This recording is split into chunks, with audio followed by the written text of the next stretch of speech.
Bonjour à tous et à tous. Cette vidéo va être un peu longue, donc je vais la mettre sur Internet sur mon site fragment par fragment. Je le considère comme un dossier. Il s'agit d'une opération esthétique génitale et masculine. Que contiendront-elles ces vidéos? Les chirurgies d'agrandissement du pénis, allongement et épaississement, la courbure du pénis, l'hypospadias, les anomalies congénitales telles que le pénis tordu. À part cela, j'ai beaucoup d'expérience avec ces chirurgies. Je l'ai fait depuis 2004, j'en fais pas mal et quand j'ai fait le suivi de nombreux patients, nous avons fait des biopsies, nous avons évalué les résultats et ainsi de suite. Je vais alors vous parler de l'expérience de ces 14 années dans cette vidéo. Pourquoi je fais cette vidéo? Parce que ces chirurgies ne sont pas très connues, c'est pourquoi il y a beaucoup de désinformation sur ce sujet. Dans l'Internet, malheureusement, même les confrères qui n'ont jamais effectué ces chirurgies raisonnent à leur manière et disent des choses très fausses. Donc, je prépare ces vidéos pour les corriger, pour en informer de nouveaux confrères, pour m'assurer que les opérations soient effectuées plus précisément et correctement. Je vous assure que je vous raconterai toutes mes expériences, tous mes secrets professionnels dans cette vidéo. L'une des raisons est qu'il me faut beaucoup de temps pour expliquer en profondeur ces problèmes aux patients qui se présentent au cabinet. Cela pourrait prendre 2 heures, parfois cela prend 3 heures, parfois 3 heures et demie. Par exemple, un patient vient, je lui parle de tout ça, je lui montre des photos, des dessins, je lui raconte tout ce qui peut arriver, ainsi de suite. Ce patient part, un autre patient arrive et je lui raconte tout dès le début. C'est vraiment incroyable. Si 3 patients viennent me consulter chaque jour, il serait vraiment pénible de faire ça toute la journée. Je voudrais que les patients regardent cette vidéo avant de venir me consulter, car tout ce que je leur dirai sera déjà dans cette vidéo.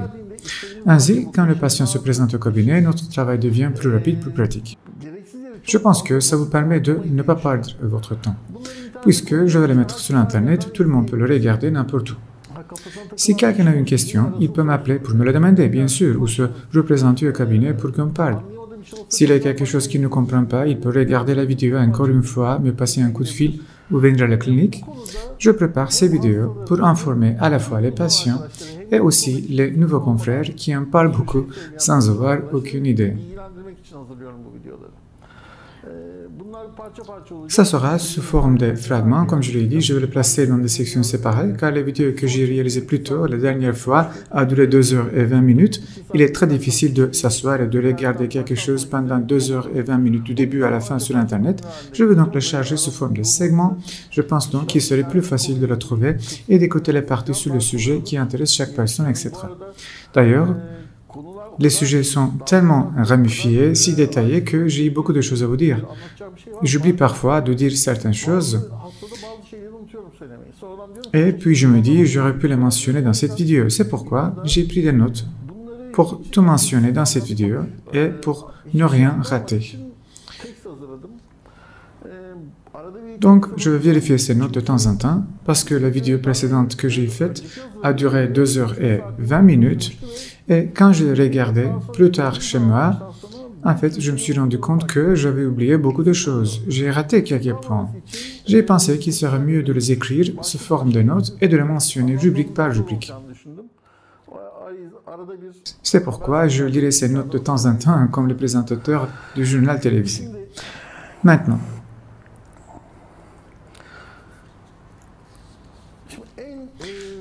la chose la plus ridicule que j'entends le plus souvent est la suivante. Le patient est venu me consulter, il m'a dit qu'il avait déjà consulté d'autres médecins, il m'a raconté ce que l'autre médecin lui a dit. Le médecin lui a dit que la taille de son pénis était normale et qu'il n'était pas nécessaire d'agrandir le pénis. Comme il l'a déjà dit, ces opérations sont effectuées chez les patients ayant de micropénis afin d'agrandir le pénis. Maintenant, regardez. Tout cela est... Le médecin a dit 2 phrases, elles sont toutes les 2 fausses.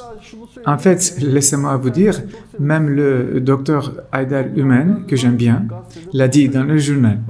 J'ai lu à ce sujet dans le journal et dans sa chronique. Bien sûr, Haydar Ümen n'est pas chirurgien, il ne sait pas grand-chose sur la partie chirurgicale de ce sujet. Même lui l'a écrit, malheureusement. Les deux phrases étaient fausses. La raison est la suivante. 99% des patients qui envisagent un agrandissement du pénis ne consultent pas le médecin parce que leur pénis soit petit. Ils nous consultent car ils veulent faire grandir encore plus leur pénis. Il y a une grande différence. Si le patient dit qu'il vient pour l'agrandir encore plus, cela signifie qu'il n'en a pas besoin. C'est ridicule. Ce n'est pas différent de la chirurgie d'augmentation mammaire pour les femmes. Pouvez-vous imaginer un chirurgien plasticien qui refuse d'opérer une femme qui dit qu'elle veut faire agrandir ses seins en lui disant que la taille de ses seins est normale et qu'elle n'en a pas besoin? Pouvez-vous imaginer? C'est impossible. Le patient souhaite déjà un épaississement du pénis.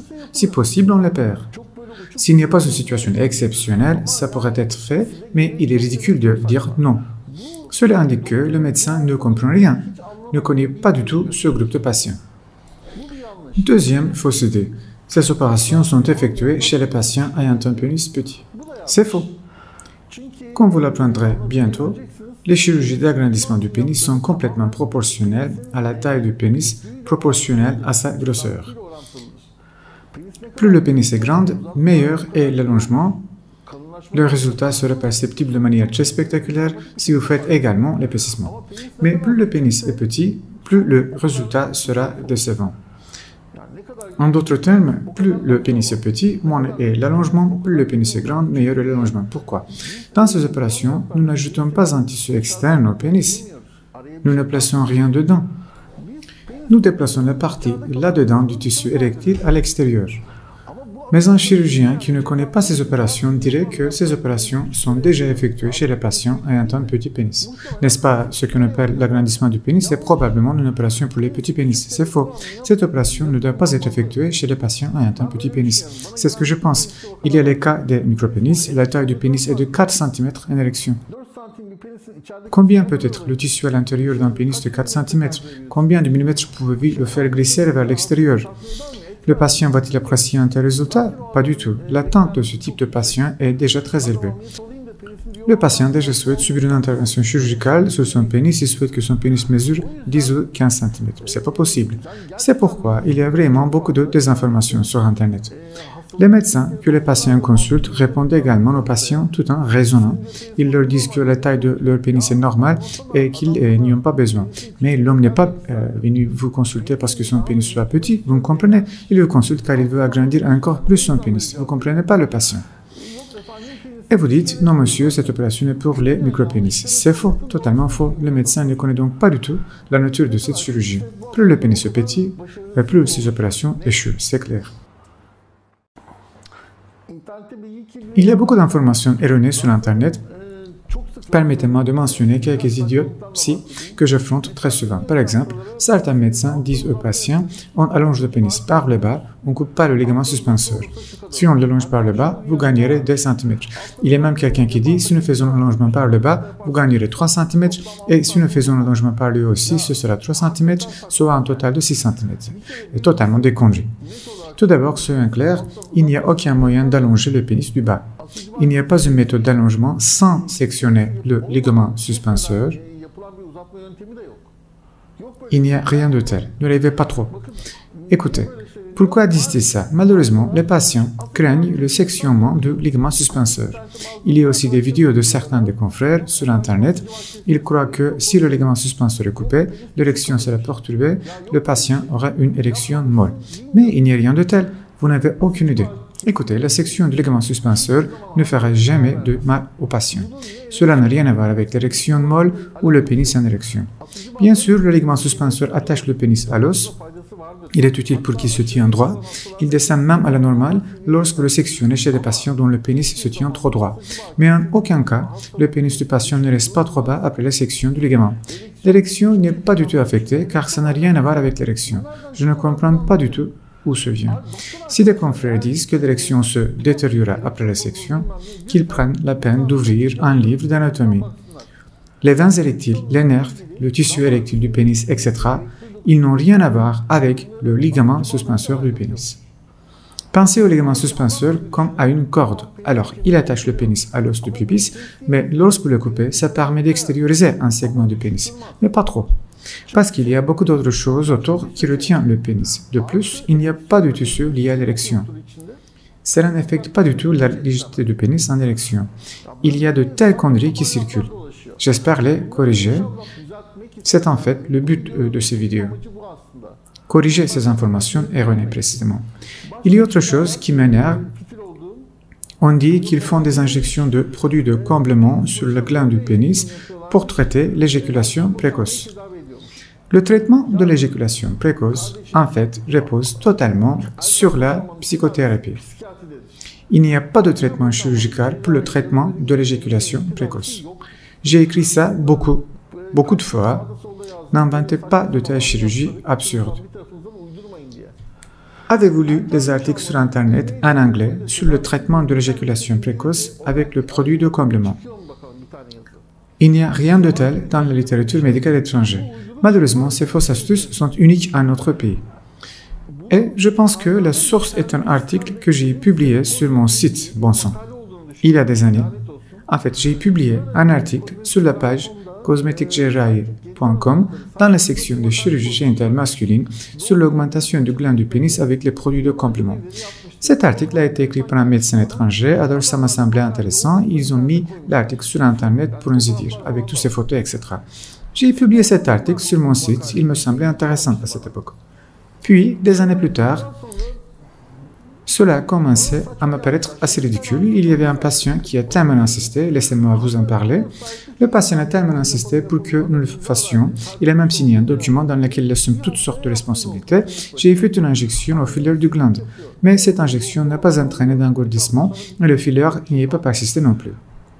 Regardez, même cet article là-bas n'implique pas que nous pouvons traiter l'éjaculation précoce ou quoi que ce soit. Malheureusement, c'est quelque chose inventé par nos confrères intelligents dans notre pays. Ils pensent qu'ils en tirent de l'argent en disant qu'ils peuvent traiter l'éjaculation précoce, l'engourdissement créé sur la glande du pénis avec le filaire est parmi leurs inventions aussi. Il n'y a rien de tel dans ce monde. Il n'y en a pas un dans le monde, il n'y en a qu'en Turquie. Ce n'est pas non plus un remède contre l'éjaculation précoce. Les patients qui l'ont subi disent qu'ils n'ont remarqué aucun avantage. Donc j'espère que la vérité sur cette affaire soit découverte et que les patients ne le feront pas. Au fait, l'agrandissement qui se fait par une injection des produits de comblement dans le gland du pénis n'existe pas. Il n'y a rien de tel dans les livres. Ce n'est pas logique, parce que la tête du pénis, la zone que nous appelons le glande, est un tissu complètement érectile. Le vaisseau sanguin à l'intérieur, c'est un vaisseau sanguin en forme d'éponge. Si vous y injectez quoi que ce soit, vous bloquerez cette veine. Cela a déjà été appliqué en Turquie. Quelqu'un a même fait une injection de graisse dans le gland du pénis pour l'agrandir. Est-ce logique d'agrandir le gland du pénis avec l'injection de graisse au nom de Dieu? C'est comme si vous mettiez de graisse dans une veine ou comme si vous injectez de la colle. Ça l'obstrue, sans plus. Je connais le résultat de ce patient, je ne veux pas en parler ici. Une personne saine n'injecterait rien dans le gland du pénis, ni se le ferait injecter. Ne faites pas une telle chose. Le traitement de l'éjaculation précoce est en psychiatrie. Haydar Dümen a déjà parlé de ce sujet. Il est expert dans ce domaine et il raconte beaucoup de choses à ce sujet. Il dit à la personne qui lui a demandé une question sur l'éjaculation précoce que cette situation s'améliore avec les rapports sexuels réguliers après le mariage. Après le mariage, cette situation s'améliorera après un certain temps. S'il ne s'améliore pas, vous devez consulter un psychiatre. Tout se termine dans la tête. L'injection d'un produit de comblement dans le gland du pénis bloquera cette veine. Vous voyez ce que je veux dire? C'est si clair. J'espère que cela sera appris maintenant et qu'il ne sera plus jamais fait, car j'en entends parler encore. J'ai regretté d'avoir publié cet article, donc j'ai vraiment regretté de l'avoir mis sur mon site web car il a été abusé. Maintenant, de quoi vais-je vous parler dans la vidéo? Je vais d'abord vous parler des sujets séparément, c'est ce que j'ai déjà fait. Je vais vous parler de l'agrandissement du pénis, de l'allongement séparément. Je vais vous parler de l'épaississement du pénis séparément, car les deux sont des choses différentes, mais nous le faisons généralement tous les deux dans la même chirurgie. C'est que nous appelons l'agrandissement du pénis et l'allongement puis l'épaississement. Nous faisons les deux dans la même session, mais leurs contenus sont très différents. L'allongement peut généralement être expliqué brièvement. Il est beaucoup moins détaillé, mais l'épaississement du pénis est un sujet très compliqué. Je veux dire, il y a au moins 5 fois plus de points à aborder. Des choses que nous avons modifiées sont trop comparées à l'allongement. Donc c'est un long sujet.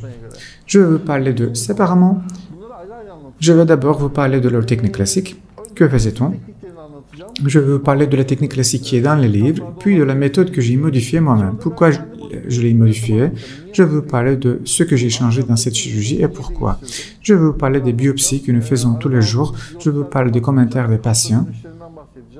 Comme je l'ai dit, depuis 2004, et c'est l'année 2018 maintenant, je m'occupe de cette chirurgie depuis 14 ans et j'ai eu beaucoup plus d'expérience. Notre suivi des patients a été aussi bon que possible. Bien sûr, ces patients ne fournissent pas beaucoup de feedback, alors je dis que nous les avons suivis autant que possible. Et je veux tout vous dire à ce sujet.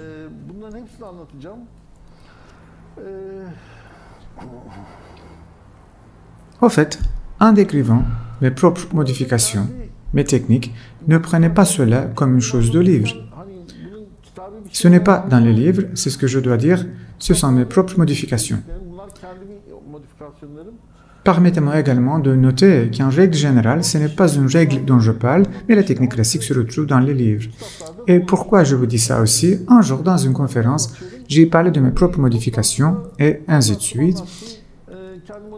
De temps en temps, j'ai répété quelques phrases comme celle-ci, « Nous voulons que ce soit comme ci, comme ça, et c'est pourquoi nous le faisons comme ça, etc. » Un de nos amis malins a dit, « S'il vous plaît, parlez pour vous, nous ne faisons pas comme vous. » Et mon frère, tu es un idiot ou quoi?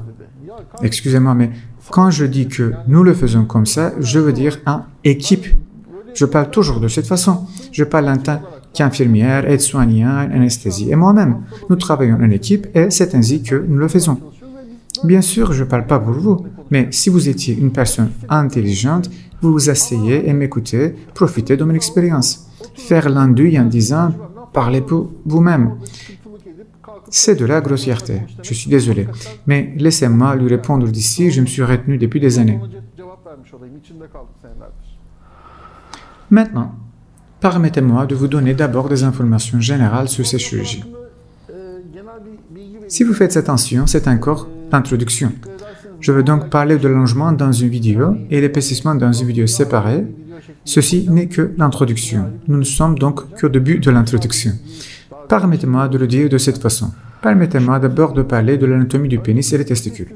Le tissu érectile pénien vient de sous le bassin, monte devant lui et s'étend à partir d'ici. Il y a un tissu conjonctif qui attache le tissu à l'os entre le bassin et le pénis. C'est le ligament suspenseur. Au-dessus se trouve un ligament sous-cutané très superficiel. C'est aussi un ligament très superficiel et faible. On coupe déjà ce ligament. Il n'a aucune fonction, c'est peu important. Mais le ligament suspenseur est sectionné aussi. Il est impossible d'allonger le pénis sans le sectionner. Parce que l'allongement consiste à séparer le pénis de l'os et à faire glisser la partie interne qui monte devant cet os vers l'extérieur. C'est la logique de la chirurgie. C'est pourquoi, anatomiquement, un allongement sur le pénis est impossible. Je suis clair à ce sujet, parce que l'anatomie humaine doit changer et il n'y a pas d'autre manière. Tant que l'anatomie humaine ne change pas, vous ne pouvez pas le faire autrement. Il n'y a rien de tel que l'allongement sous le pénis. Je donne l'exemple de câble électrique épais lorsque je parle au patient de l'anatomie du pénis. Des fils électriques épais, peut-être vous savez, couche par couche. Une gaine est à l'intérieur de l'autre. Il y a aussi de nombreuses couches sur le pénis. Après avoir traversé ces couches, vous atteindrez le tissu érectile. La nature a très bien conservé le tissu pénien. Il y a beaucoup de couches dures dessus. Une chose très importante. Les éléments les plus importants du pénis, comme les veines et les nerfs et ainsi de suite, sont à l'intérieur et viennent avec le tissu propre du pénis. En d'autres termes, il n'est pas si facile de blesser les nerfs qui donnent au pénis la sensation et qui l'amènent à une érection ou de couper une veine. Vous devez trancher le tissu pénien pour toucher un nerf ou une veine. Sinon, vous ne pouvez pas blesser ces tissus. À ce stade, permettez-moi de dire ceci. Comment se déroule la chirurgie du pénis? Les patients ont toujours peur. Ils disent « Je suis allé chercher la laine, je suis rentré tondu ».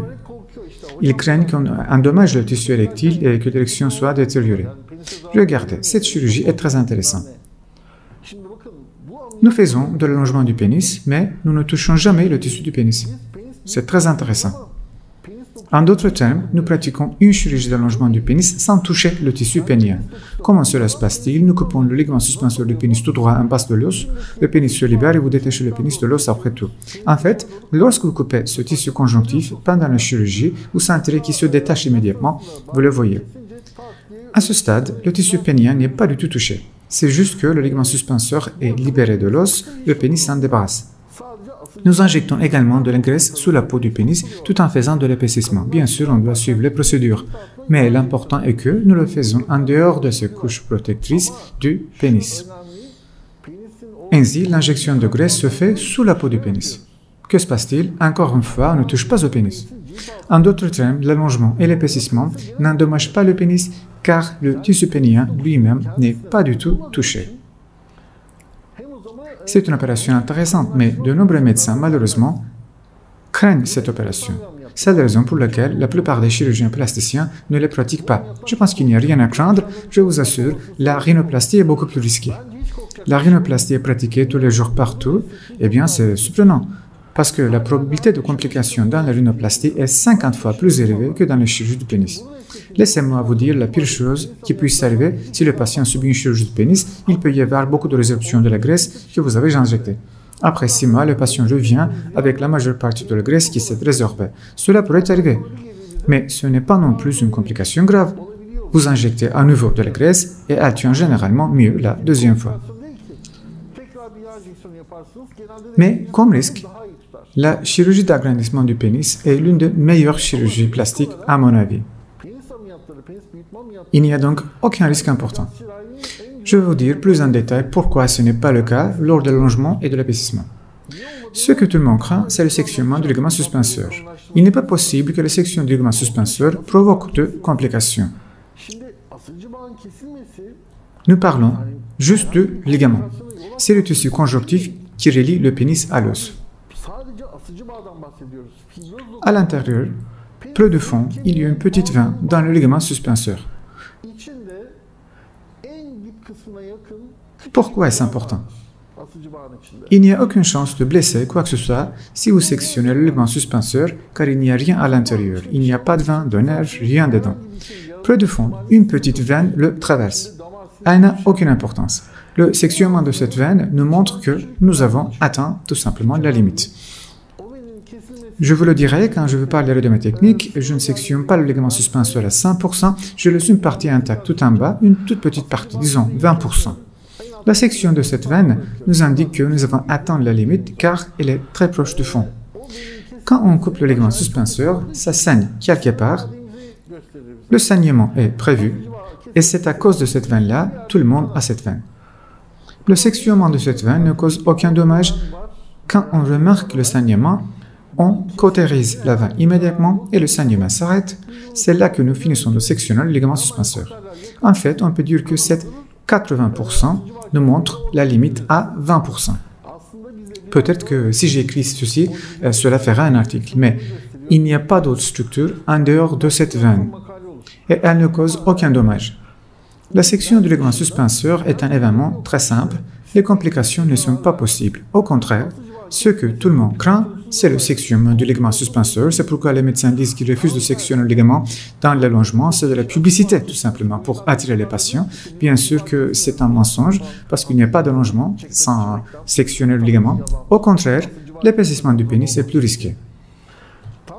D'une part, l'épaississement du pénis est une question beaucoup plus compliquée. Vous injectez de la graisse, n'est-ce pas? Maintenant, regardez. Aux yeux des médecins inexpérimentés, l'injection de graisse est une tâche simple. Vous injectez de la graisse sous la peau, non? Ces hommes injectent 5 litres de graisse aux fesses pour les agrandir, pour le lipofilling des fesses, non? Ils pensent que c'est le même principe, mais avec une petite quantité de graisse. Ils veulent dire que c'est simple, mais ce n'est pas simple du tout. L'injection de graisse est 10 fois plus difficile, 10 fois plus compliquée, et s'il y a des complications, ce sera à cause de l'injection. C'est vraiment très intéressant. Personne ne s'en rend compte, les chirurgiens ne s'en rendent compte du plus, soit par expérience, soit ils n'ont absolument aucune idée.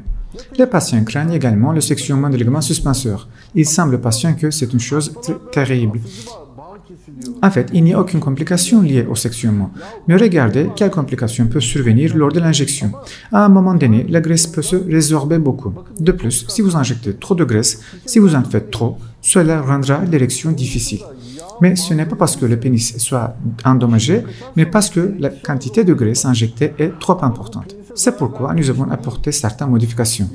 Modifier l'injection de graisse dans les chirurgies d'épaississement. Je vais en parler d'une façon détaillée dans les vidéos de l'épaississement. Je vais également vous parler des traitements et des moyens de prévention. C'est donc les pires des choses qui puissent arriver. Un autre sujet à ne pas manquer aussi, j'en parlerai pour qu'il n'y ait pas de point d'interrogation, le décès d'un patient. Il y a un seul patient qui est décédé pendant l'opération de l'agrandissement du pénis. Maintenant, les patients me demandent en disant « Docteur, vous dites que cette opération est sans risque, mais une personne est morte. » Ces nouvelles ont été annoncées dans les journaux. Bon, une personne est morte, c'est vrai. Il n'y a jamais eu de mort jusqu'à ce que cet homme meure de cette chirurgie. Je veux dire, c'est une opération extrêmement sûre en fait. La cause de décès chez cette personne est la suivante. Ils ont injecté la graisse dans le vein au lieu de l'injecter dans le pénis. Le patient est mort d'une embolie pulmonaire. Cela peut arriver avec n'importe quelle chirurgie qui comporte une injection de graisse, mais cela ne survient pas avec les canules. On le fait avec des canules. Une canule est un morceau de fer avec une pointe ronde et un trou à côté. Un genre de tige. Comme sa pointe est ronde, les veines arrivant à la pointe sont écartées, elles ne les percent pas. L'injection se fait du côté, pour que vous n'injectiez pas la graisse dans les veines, mais les aiguilles ont un bout pointu. Dans ce cas, il est probable que les personnes qui ont fait l'injection de graisse l'ont fait avec une aiguille. Il se peut qu'ils l'ont injectée à l'intérieur d'une veine. Je pense que c'est très incorrect. L'injection ne doit pas se faire avec une aiguille. Il y a une possibilité de percer la veine et d'injecter la graisse là-dedans. Cela ne se produit pas si vous le faites avec une canule. De plus, il n'y a déjà qu'un seul cas de décès dû à ces chirurgies. Combien de centaines de milliers de patients sont opérés dans le monde chaque année? Pensez-y.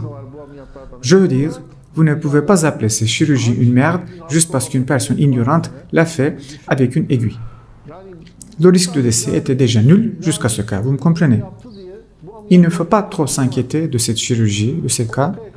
Si c'est fait correctement, si un chirurgien expérimenté le fait, il n'y aura de toute façon aucun risque de mort dans cette chirurgie. C'est impossible.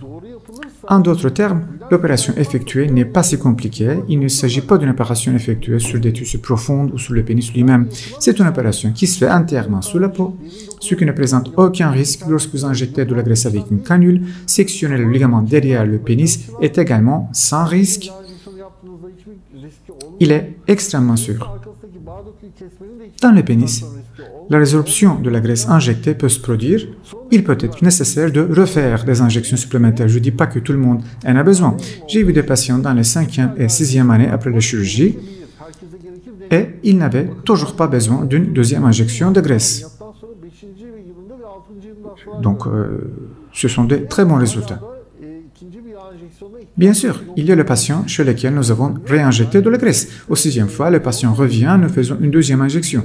Ce n'est pas une complication très grave. L'injection de graisse, ça prend entre 15 et 20 minutes au travail. Elle se fait avec une courte anesthésie. De plus, la deuxième injection de graisse tient généralement beaucoup mieux. Je vais vous en parler aussi dans les vidéos d'épaississement.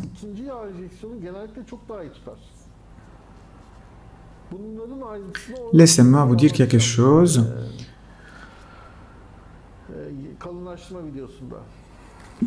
Bon, une anecdote. De temps en temps, des confrères viennent assister à mes chirurgies pour apprendre, surtout les jeunes confrères. Ils entrent, ils regardent parfois, au lieu de l'infirmière, nous le faisons ensemble. Un ami est passé l'autre jour.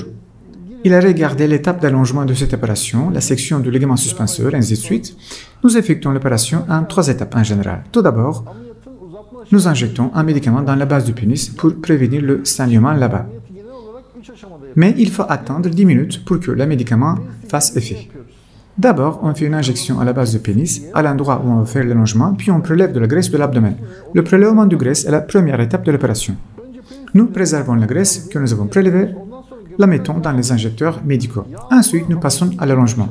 Après l'allongement, nous faisons un épaississement avec le premier injecteur de graisse que nous avons prélevé. Autrement dit, le prélèvement de la graisse est la première étape,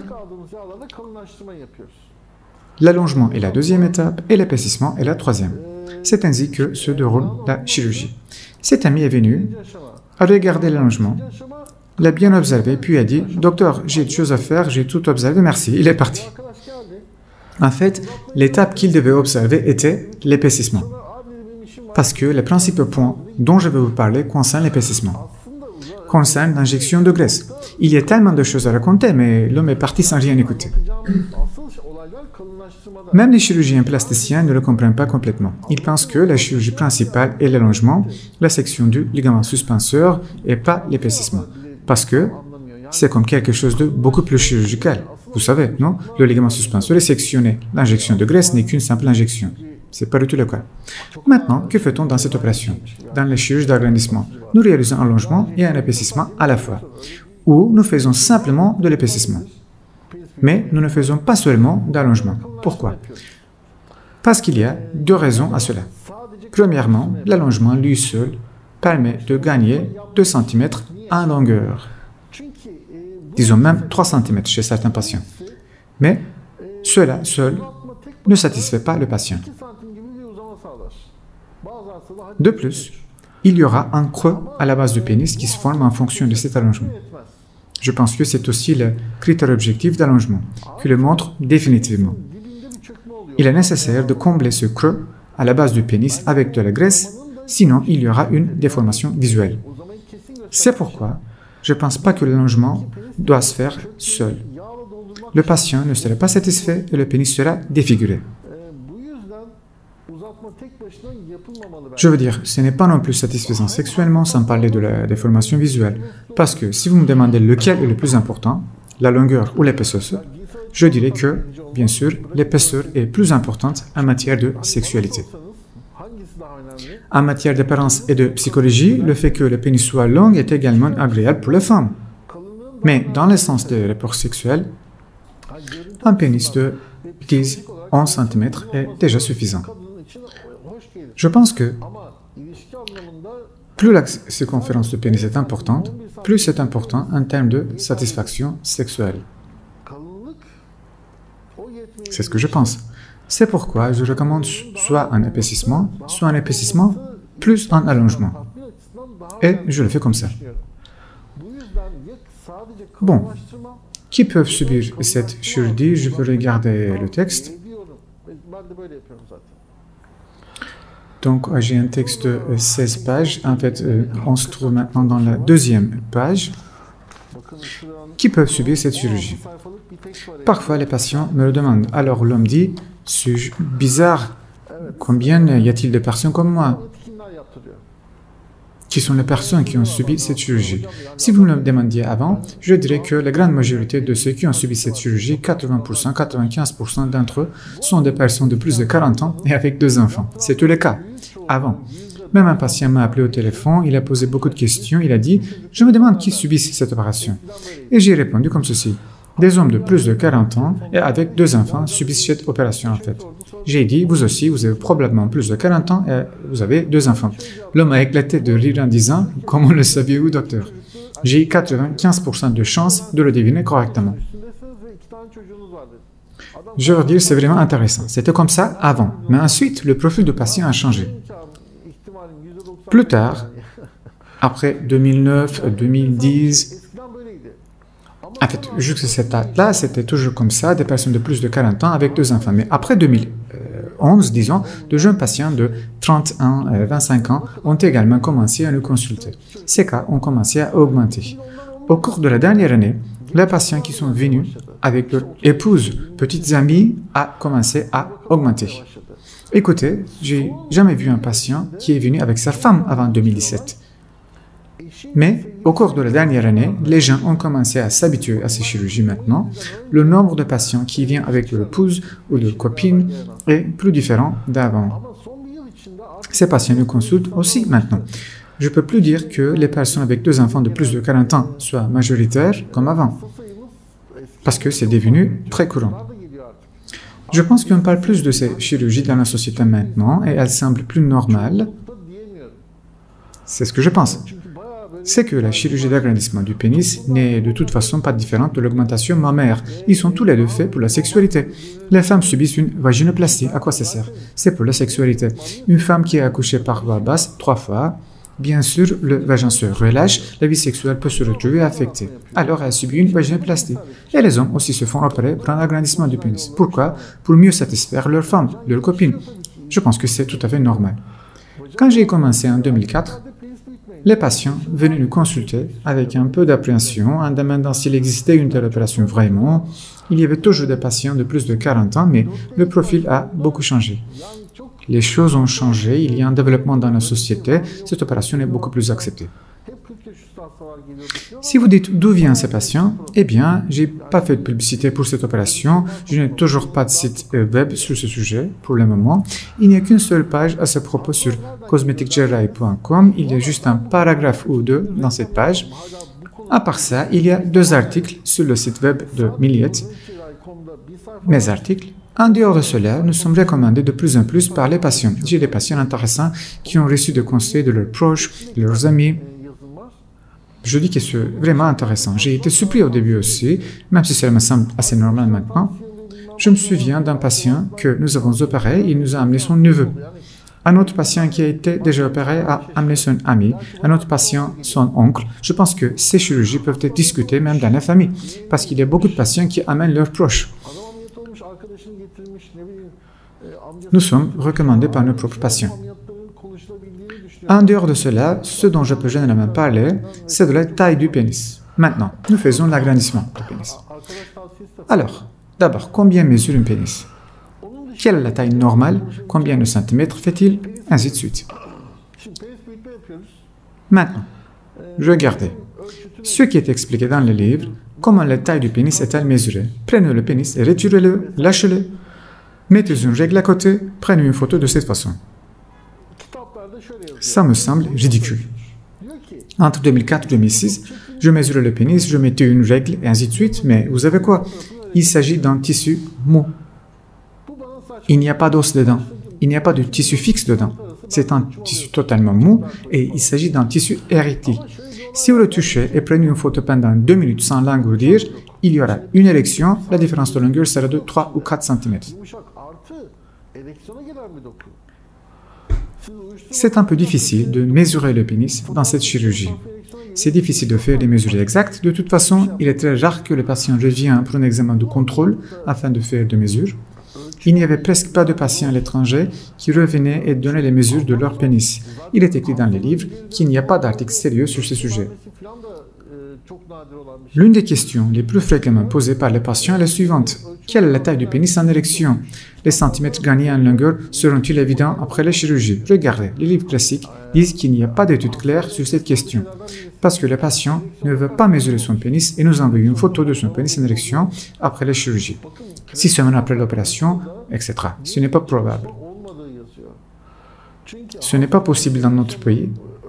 C'est également très problématique. Vous demandez au patient d'envoyer une photo, de prendre une photo de son pénis en érection et de l'envoyer, et personne ne le fait. En fait, un patient ou 2 m'a dit « D'accord, docteur, je m'en occupe, je prendrai des photos, je ferai des mesures et je vais les enverrai. » Aucun de ces patients qui ont promis de prendre des photos et de nous envoyer ne l'ont fait. Aucun d'eux.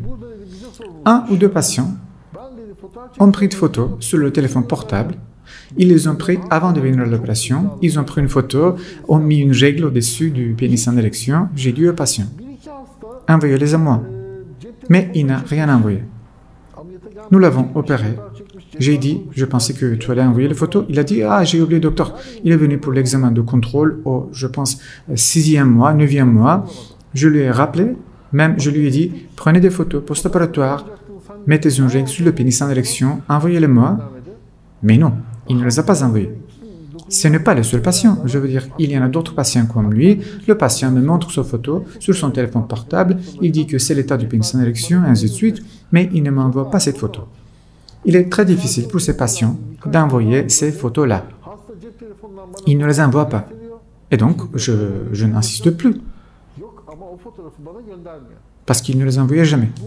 Je pense à faire quelque chose comme ça maintenant, c'est le dernier recours. Par exemple, je dirais au patient que je voudrais rendre 1000 livres des frais de chirurgie. Il m'a envoyé ces photos avant l'opération, puis au 9e mois, et après une longue période post-opératoire, il devrait prendre une photo, mettre une règle sur le pénis en érection, etc. S'il m'envoie ces photos, je dirais que j'enverrai 1000 livres à son compte bancaire. Je ne sais pas donc pas si le remboursement serait la solution, mais si vous laissez les patients sans charger, aucun d'eux ne va envoyer de photos.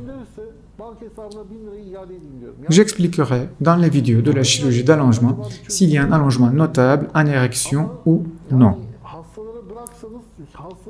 Ce sujet est un peu détaillé, mais laissez-moi vous parler de la taille normale du pénis d'abord. C'est une vidéo générale, vous savez, introduction aux chirurgies, combien mesure un pénis normal. Maintenant, la taille normale du pénis est entre 10 et 18 cm en Turquie. Au moins, les cas qui me consultent ont des pénis entre 13 et 15 cm, disons. Ces cas sont les plus fréquents. Il existe des statistiques sur ce sujet. On dit généralement que la taille du pénis est plus petite dans les pays d'Extrême-Orient et plus grande en Amérique latine et surtout chez les hommes noirs. C'est peut-être vrai, ça me paraît logique, parce que la nature a complètement créé les couples en harmonie. Regardez, les femmes en Extrême-Orient sont toujours petites, non? Pour avoir des relations sexuelles avec ces femmes petites, un petit pénis est suffisant. C'est possible avec un pénis court. Un Japonais avec un pénis de 10 cm aura un rapport sexuel très confortable avec une Japonaise. Mais il est très difficile pour un Japonais d'avoir un rapport sexuel avec une femme latino-américaine. Pourquoi? Les gens qui vont à Miami, etc. le savent, les femmes se promènent en bikini, en short, en string. Leurs hanches sont très larges. En fait, les fesses brésiliens viennent de là-bas, bien sûr. Leurs hanches sont si larges qu'un homme qui aura des rapports sexuels avec une telle femme devrait aussi avoir un gros pénis.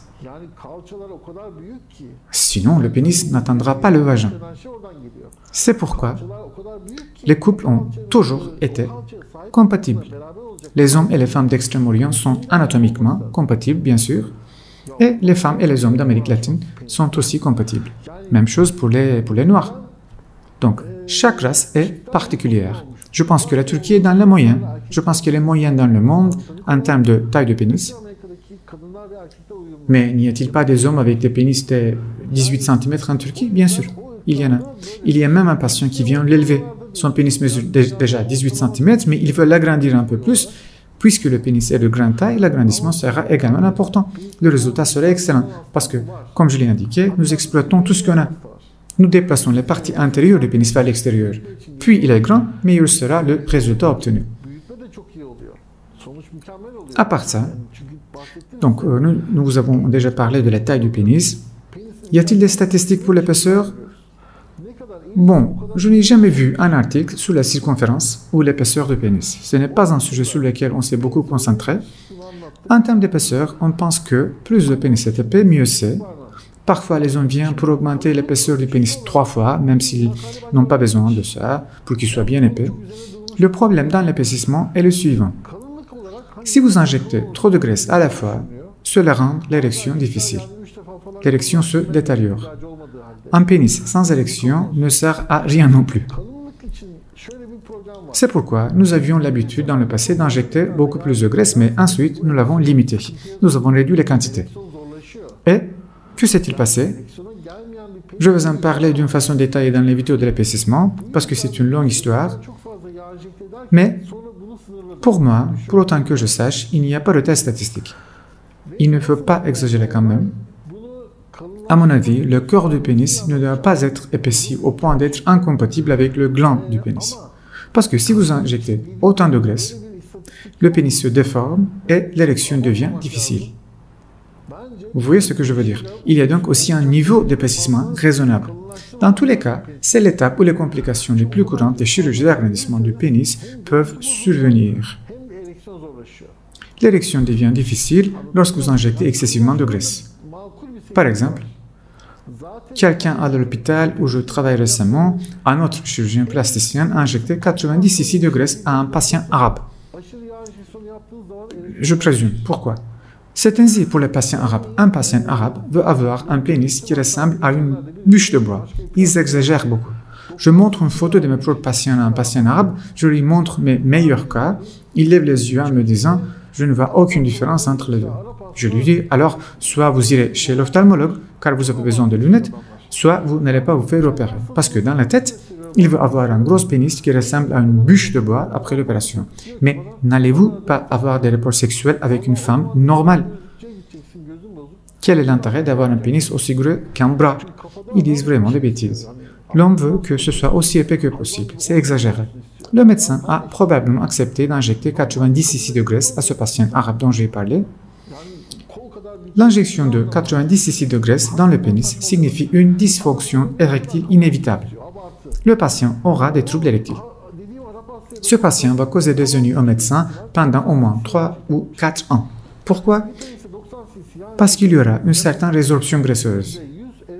Il y aura une perte.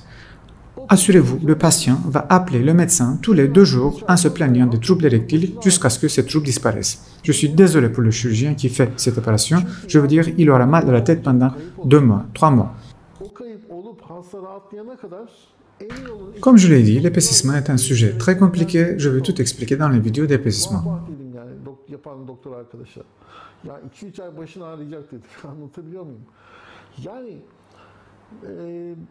Maintenant, le patient est venu pour se faire examiner, disons.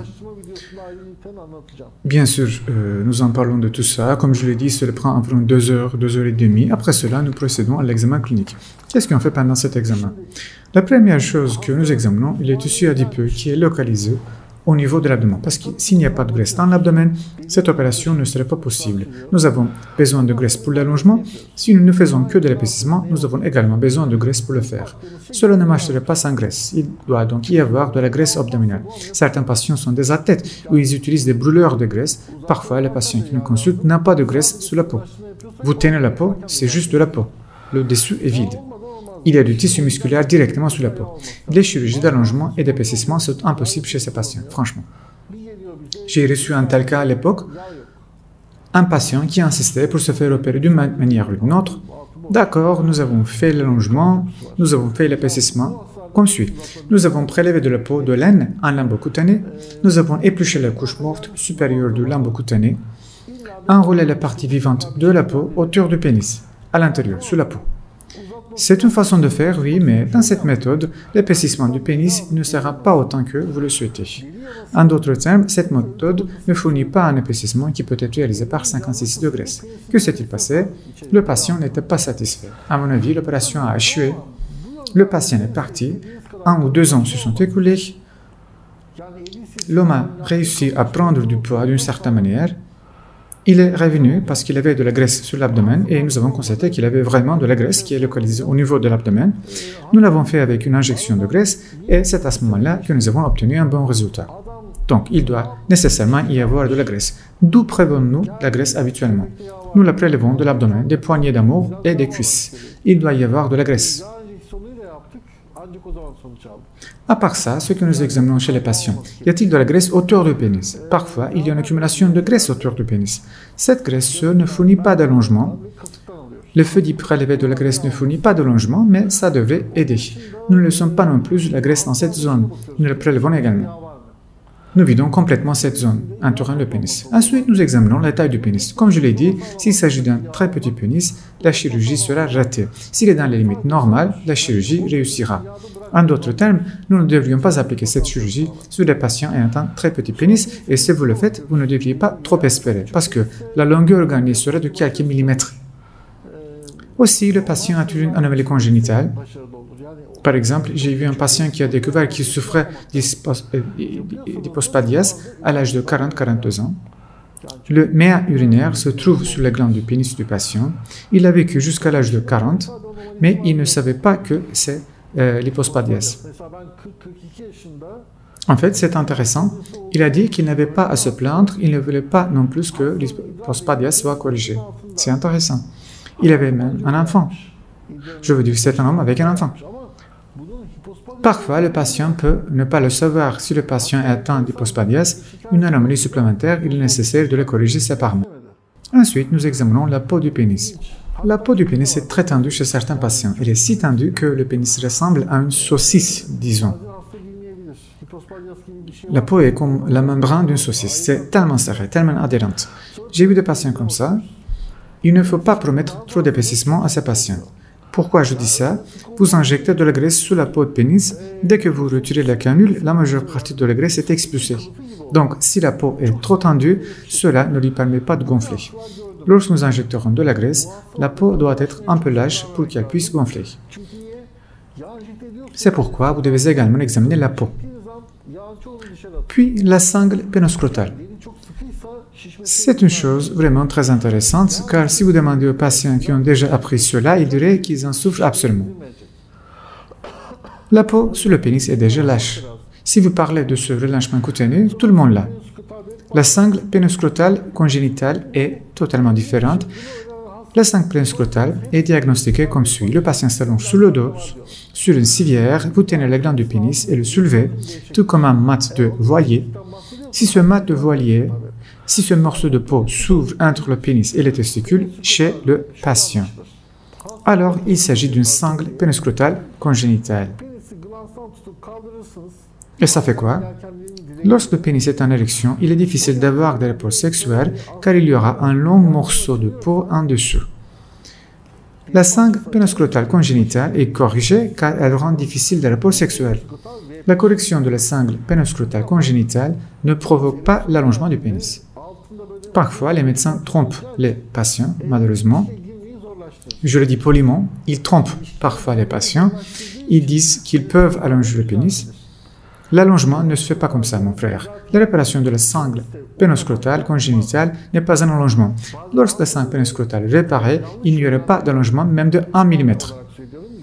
Si vous réparez les sangles, le patient sera capable tout simplement d'avoir des rapports sexuels plus facilement. À l'œil nu, le pénis semble être plus grand, long, parce que lorsque l'excès de peau en dessous a disparu, le pénis devient plus perceptible, mais il n'y a pas d'allongement. La réparation de la sangle pénoscrotale n'est pas non plus une méthode d'allongement. C'est aussi clair que ça. Ne trompons pas les patients. Entre guillemets, hein? Bon. Puis, le pénis infus. Le pénis du patient est-il infus ou non? C'est très important. Le pénis infus est un problème assez difficile à traiter. Autre chose, il existe également différents types de pénis infus. Vous devriez certainement voir quelqu'un qui a de l'expérience avec les pénis infus. Le patient peut être obèse, le pénis peut être masqué par la graisse. La peau du ventre peut être trop lâche à cause d'une faute commise lors d'une opération de circoncision. Le pénis peut être enterré à cause de la peau. Il peut être enterré dans la peau. Ce sont des problèmes totalement distincts. La correction du pénis infui qui est due à l'obésité est différente de la correction du pénis infui qui est due au relâchement cutané, par exemple. Le médecin doit voir la différence, c'est-à-dire planifier correctement le traitement. Si le pénis est infui, les procédures qui seront effectuées sont différentes et doivent être effectuées de manière très agressive. Sinon, le pénis ne se corrige pas. Je veux parler du pénis infus séparément comme un sujet séparé. Ensuite, est-ce qu'il y a une photocirconcision ou non? Une erreur de chirurgien lors d'une opération de circoncision, les deux erreurs que nous voyons le plus souvent. Premièrement, il y a des adhérences aux glandes du pénis sur la ligne de suture de circoncision. Des bandes se forment entre la glande et la peau du corps du pénis. Nous les nettoyons, nous les réparons. Une autre faute est que la peau du pénis est très découpée lors de la circoncision. Parfois, tant de peau est découpée pendant la circoncision que 1 ou 2 cm de peau reste sur le corps du pénis. Et quand ils font les sutures dans la partie à la base du gland du pénis, ils l'enterrent à l'intérieur. Ces cas sont un peu malchanceux. Pourquoi? Si le pénis reste enfui, cela perturbe son développement. Le pénis reste petit à l'âge de la croissance du patient, car il reste enterré à l'intérieur. Cela doit être diagnostiqué dès que possible et le pénis doit être retiré. Pour retirer le pénis, il faut appliquer un lambeau cutané pour fermer cette perte de substance cutanée. Le lambeau cutané est fabriqué à partir de laine ou de la jambe chez ces patients. Voilà comment ces patients me consultent généralement. La peau est trop découpée, puis le pénis est retiré, et puis une greffe de peau ou un lambeau cutané est placé sur la plaie qui est restée ouverte. Quand le patient vient me consulter, les 2/3 de son pénis est blanc, une partie du pénis à 1,5 ou 2 cm de peau de pénis est foncée. Maintenant, nous faisons de l'allongement et de l'épaississement chez ces patients, mais au moins 2 séances sont nécessaires. Pourquoi? Car l'épaississement est très mauvais lors de la première séance. Le lambeau cutané ne permet généralement pas d'injecter quoi que ce soit en dessous, car elle adhère à la base. Vous injectez de la graisse sous la peau du pénis, sous ce lambeau, c'est ainsi que la défiguration se produit. Dans la deuxième séance, nous faisons une injection de graisse avec un allongement et ce problème s'améliore. Les cas problématiques, c'est-à-dire dans les cas où le prépuce a été trop enlevé, il est possible de les corriger. Il est également possible d'agrandir ce pénis, il est même possible de l'épaissir, mais comme je l'ai dit, il est faux de promettre aux patients que cela se produira en une seule séance. Cela nécessite généralement 2 séances. On cherche aussi une courbure du pénis. Habituellement, le patient nous informe s'il a déjà une courbure. Si le pénis est courbé et si le patient veut le redresser, nous demandons absolument une photo du pénis en érection. Je dis au patient que si nous voyons l'état naturel de l'érection, nous rendrons également la correction plus précise. Et je lui demande de nous envoyer donc une photo qui a été normalement prise en érection à la maison. Le patient doit prendre cette photo et l'envoyer. Ce n'est pas comme le cas d'agrandissement du pénis. Afin d'obtenir un meilleur résultat, il est nécessaire que la photo soit prise et envoyée. De plus, il faut vérifier s'il y a une lésion sur le pénis, s'il y a une brûlure ou toute autre lésion cutanée. Il faut regarder ça. Disons, le patient est venu, nous avons parlé pendant environ 2 heures, j'ai tout expliqué sur l'allongement, l'épaississement, etc. Il a dit, d'accord, je veux me faire opérer, fixons un rendez-vous. Alors, nous avons fixé une date, disons. Ensuite, j'ai dit, viens, je voudrais t'examiner, ça ne marche pas sans examen. Il a dit, non docteur, je ne suis pas disponible aujourd'hui. Alors je lui dis, je vais vous appeler demain, je le verrai demain de toute façon. Il a dit, non, je ne suis pas disponible du tout. Et je me suis dit, il y a quelque chose de bizarre. Je lui dis, je ne peux pas vous opérer sans examiner. Vous êtes déjà ici et nous allons faire votre chirurgie demain, alors je dois vous examiner aujourd'hui. Le patient est allongé sur le dos, j'ai vu son pénis, il y a eu des brûlures du 2e degré sur le pénis et les testicules, des brûlures graves. J'ai dit, qu'est-ce que c'est que ça? Il a dit, c'est une allergie liée au boulot. J'ai dit, comment allons-nous faire votre chirurgie dans ce cas? C'est pourquoi il ne voulait pas me le montrer. Il avait une brûlure grave, je veux dire. Il avait une brûlure chimique, il conduisait quelque chose, je ne sais pas. J'ai dit, vous devez consulter un dermatologue tout de suite. J'ai donné le numéro de téléphone de mon ami, spécialiste en dermatologie avec l'adresse. J'ai dit, il faut se faire soigner et ensuite on peut faire l'opération. Donc, il faut absolument se faire examiner par un dermatologue. J'ai eu 2 incidents de ce genre. Les 2 étaient des médecins, malheureusement. Le patient a dit, bon, je suis médecin, et donc mon temps est très limité, je viendrai dans dehors de la ville, je voudrais me faire opérer le jour de mon arrivée, je vous verrai à l'hôpital. Je me suis dit, ok, c'est un médecin, il doit avoir des rendez-vous, il doit avoir des patients. J'ai dit, ok, bon, on fera votre opération le matin. De toute façon, vous quittez l'hôpital l'après-midi, vous passerez une journée ici et vous partirez vite. Je suis allé à l'hôpital le matin, je parlais au patient. Il avait l'air un peu bizarre, nerveux, avec des mimiques et des gestes étranges. Je lui ai demandé s'il utilisait un médicament, mais il niait. Je lui ai demandé s'il souffrait d'une maladie, d'un malaise. Il dit non. Ensuite, le parent du patient a dit « Vous voulez dire ces médicaments ?» Et il a sorti un sachet de médicaments de son sac. Un sachet. Je n'exagère pas du tout. J'ai dit « Qu'est-ce qu'il a dedans ?» J'ai jeté un coup d'œil. C'était des antipsychotiques. Le patient souffrait de schizophrénie. Il a déjà reçu un diagnostic de schizophrénie. Bon, bien sûr, il ne faut pas opérer de tels patients, parce que ces patients ne seront pas capables d'évaluer le résultat de cette opération correctement. En d'autres termes, si vous avez effectué une opération très réussie, le patient pensera peut-être à quelque chose de totalement différent. Vous ne pouvez pas prédire ce qu'il a dans la tête, ce qu'il voit, comment il évolue les choses. Après tout, toutes les chirurgies esthétiques devraient être effectuées sur des personnes mentalement saines. Parfois, certains se demandent, les patients schizophrènes n'ont-ils pas le droit de subir cette opération? Je ne dis pas qu'ils n'aient pas le droit, je dis qu'un patient schizophrène n'est pas un bon candidat pour cette chirurgie, parce qu'il doit être capable d'évaluer le résultat de l'opération de manière saine. Si cette personne ne peut pas l'évaluer, même si vous avez agrandi le pénis, il reviendra en disant que son pénis est courbé, je ne sais pas quoi, faites-le aussi droit qu'une règle si vous le souhaitez, l'homme dira toujours que son pénis est courbé. En plus, cette maladie a été diagnostiquée par un spécialiste. Alors, que dire de plus? Dans ce cas, si un problème se produit, je pense que le médecin qui a effectué l'opération en serait responsable, car cette opération n'est pas censée être faite. Nous voulons donc que le patient soit également en bonne santé mentale.